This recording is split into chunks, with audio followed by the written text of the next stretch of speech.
to Trump and to our trusted brother Hegseth.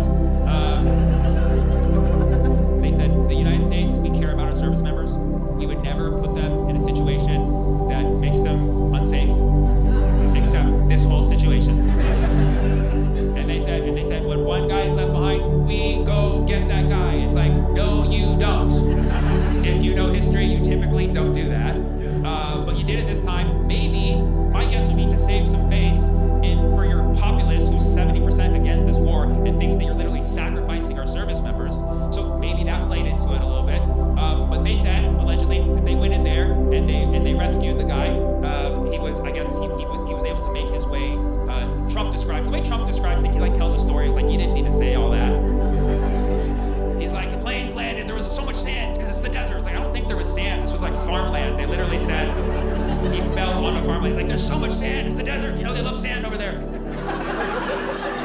So it was so sandy. He was just hiding in a sand dune. He was hiding in a cave like Bin Laden, but the good guy. Like, what are you fucking talking about? And then he started rambling on about other shit. He's like, we're gonna get this fucking Strait of Hormuz. And he's like, and he started like naming out all the countries that like helped us and like didn't help us. Like, South Korea, fuck you. After everything we did for you, protecting you from Kim Jong-un, who loves me, by the way, Kim Jong-un. He loves me. And he hated Biden, he hated Joe Biden. He called Joe Biden a mentally retarded person. He said that! He said Kim Jong-un called Joe Biden a mentally retarded person, which needs to be explained for context, because first of all, I don't remember that. But I'll tell you what I do remember. In both 2017 and 2019, Kim Jong-un called Trump a dotard, okay, which might as well be the R word. For those of you who don't know, for those of you who didn't take the SATs, a dotard is somebody who's in mental decline, losing their mental faculties. And Trump is, for some reason, telling this thing about Biden, saying that Kim Jong-un loves him when he called him a dotard twice. And he doesn't seem to remember because, let's face it, he's mentally dotarded. Okay. Oh, I mean, I think it's a good joke. Listen. But anyway, so yeah, so Trump, he said all that, okay? And then they said they found him, and they went, he said it was a very dangerous mission. He was saying something along the lines of, he's like, now normally that would have not worked out. It's like, wow, yeah, you fucking think. And then they go, and they rescue the guy. Now listen, from a sense of humanity and the fact that, you know, this is my country, the United States, I'm happy that guy lives on to see another day, but he should have been there in the fucking first place. And honestly, based on what I know about Iranians and the messaging that Iran's putting out, I think if they did find that guy, they probably would have just given him tea and tried to show him all the Lego videos they could to radicalize him and get him awake to why they're really fighting the war to protect the Epstein class, you know? But that's just my perspective.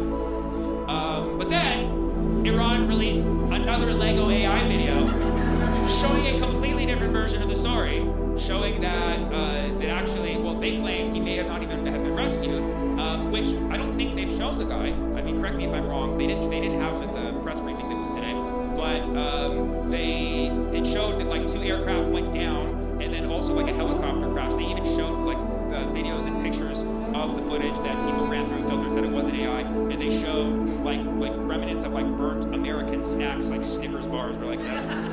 That's us, you know. And you know it's real because they were like half burnt, like instead of like a full intact passport at the bottom of the Twin Towers, if you know what I mean.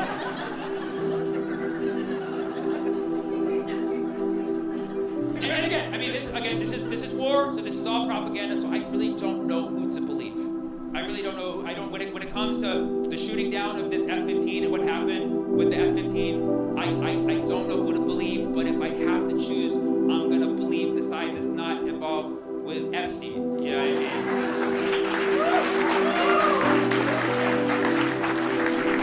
Because I know at least that side has never lied about the 15s.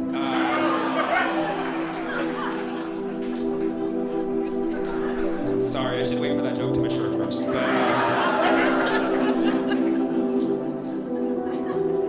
So yeah, I just don't know who to fucking believe anymore, you know? Because and now with all these AI videos out there, you know, we're always asking like, is this AI? Is this real? It's like even when it is real, I'm like, is it real? It is real. It's all Israel.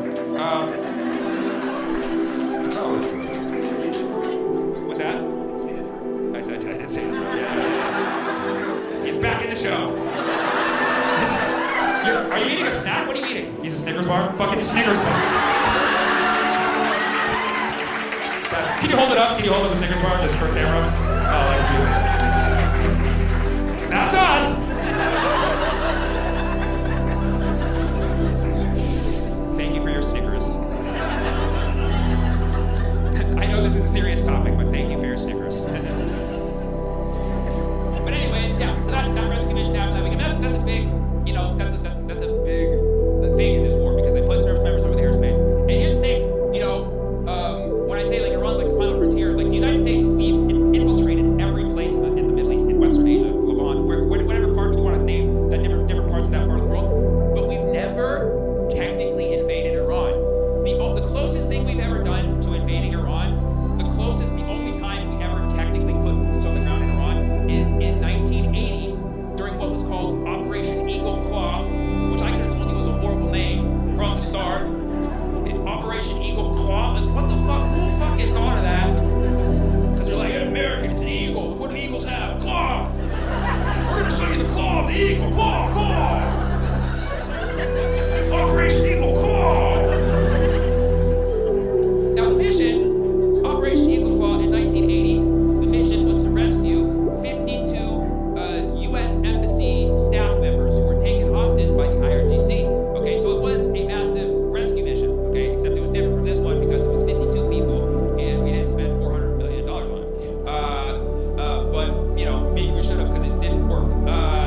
We decided, like, we're gonna have this rescue mission, they're like, Operation Eagle Claw, you know what I mean? And so they go, and so it turned out to be a huge embarrassment because they basically, I guess at the time, they didn't know there was sand in the Middle East. And so they launched, I guess they took off from a place that was in more of a desert terrain, and there was a sandstorm, and so the sand got all up in the plane's machinery, and then by the time they landed on site in Iran, like half of the planes were damaged. And so Jimmy Carter, who was president at the time, he, I guess there was they had decided beforehand if a certain number of aircraft were non-functional, they would have to pull out of the mission, and a certain amount were non-functional.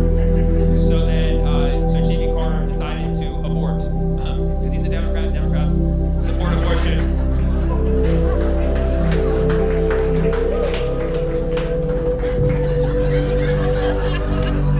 I was gonna say Democrats love abortion, but I don't know if that was too strong. But anyways, so they pull out. It was a huge embarrassment for the United States because we have this big military. We fly with these planes that came take fucking sand in the propellers, and then I think like one of the helicopters crashed, like deja vu. And so it was a huge embarrassment for the United States.